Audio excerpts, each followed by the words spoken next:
A daily crowd anxiously gathers in front of Zambia's national football stadium, not for the results of a match, but for any news of their loved ones being treated inside for cholera, a known killer in these parts. For some, there's the relief of an update. For others, the suspense has only just begun, watching for their relatives amongst the new cases that keep coming in. Another new patient has just arrived. They keep rolling in. This 60,000 person stadium has now been designated to treat hundreds of cholera patients. They're being transferred from cholera centers all over Lusaka. The capital and wider province has been hit the hardest, and a rising death toll is driving up anxiety. They are announcing names here, but not of my nephew. So I don't know what is going on. Whether my nephew is dead, I don't know. Whether he's alive is in this, I don't know.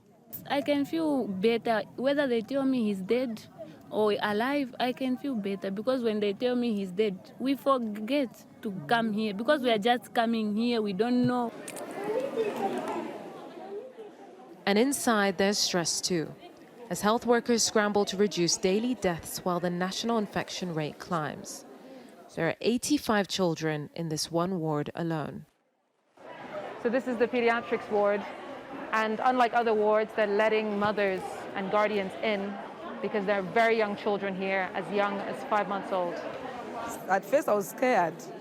Then I said, there's nothing I can do. Because right there in the compound where we are staying, when we're telling people about hygiene, cholera is real, it seems like it's a joke. But when you come here, you see the reality. These are mothers like me, and I know, how it feels, and I just had to find a way to let them come in. Health Minister Sylvia Masebo spends much of her time with health workers at the stadium, and the rest of her time persuading residents of health measures. What do you tell them about funerals and burials? I've told them that they cannot participate in burying, and I've also told them that they cannot have funerals at their homes by bringing people. I've also told the general public not to attend funerals anymore, to avoid those funerals, especially if somebody has died from cholera, because, they are risking their life. And I think in the beginning it was a bit difficult, but I can tell you that generally, I think the message is sinking. Morning starts on the lawns outside, as the news of death is delayed and devastating. Alice's sister has lost her life to cholera, and she's not alone. Nabel has just learnt his grandmother died too. For us, we are just waiting that she's going to be discharged. But unfortunately, we are told she passed away. She's being buried at a nearby gravesite. At 84, Tamara Lungu was the matriarch of this family,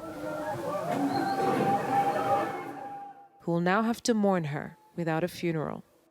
There's nothing we can do. But at least they have to respect the bodies, not the way they are doing. And they are not giving us respect.